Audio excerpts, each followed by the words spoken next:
gabi po mga guys, no. Pag-usapan po natin ngayon mga guys, no, kung bakit tayo mga lalaki ay napakahirap makapag ng followers saka ng viewers, no. Samantalang ang mga babae po ay napakadali para sa kanila, no, yung makakuha po ng mga followers at viewers, no. Ano po ba ang pagkakaiba, no, ng ating mga ginagawang content na mga lalaki kaya sa mga ginagawang content po ng mga babae, no?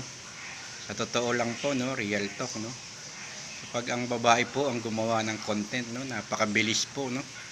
Napakabilis po nila magparami ng followers, ng viewers, no. At kadalasan po ay nagba-viral pa yung kanilang mga ginagawang content po, no, mga guys. Tayo naman po mga lalaki, may nagba-viral din po ng mga content natin, no. Pero karamihan po hirap na hirap po tayo, no, magparami ng followers. Hirap na hirap tayo magparami ng viewers, no. Kaya siguro po talo talaga tayo.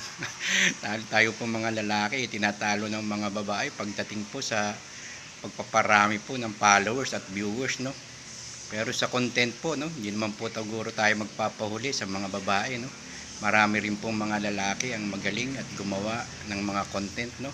At ganun din po sa mga babae, marami rin pong magagaling, no. Halos pantay lang, no. At kung marami po ang mga magagaling na mga babae na gumawa ng content, marami rin po mga kalalakihan ang magaling pong gumawa ng content, no. Yun nga lang po, no, medyo lugi tayo, no. Sa panonood, no, mas maraming nanonood po sa mga kababaihan, no, kaysa po sa mga kalalakihan, no. Madali po sila magparami ng followers, madali po sila magparami ng viewers.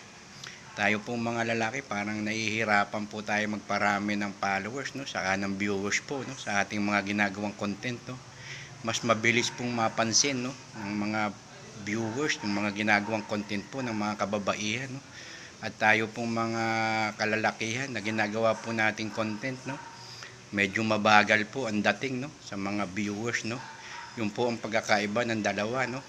Pero sa galing po, pantay lang po tayo mga guys, no. Bagamat pare-pareho naman po tayong content creator, no. Pinag-uusapan lang po natin dito mga guys, no, na ang mga kababaihan po ay napakabilis po, no, makahatak ng followers, ng viewers. At ang galing po, no, na ang dami po kaagad nag-share sa kanila, no. Tayo pong mga lalaki kahit maganda po yung content, no, yung pag-share po, no, parang parang talon-talo po tayo ng mga kababaihan, no, sa pagdating ng share ng paggawa ng mga ginagawa pong content ng mga kababaihan at ginagawang content ng mga kalalakihan, no.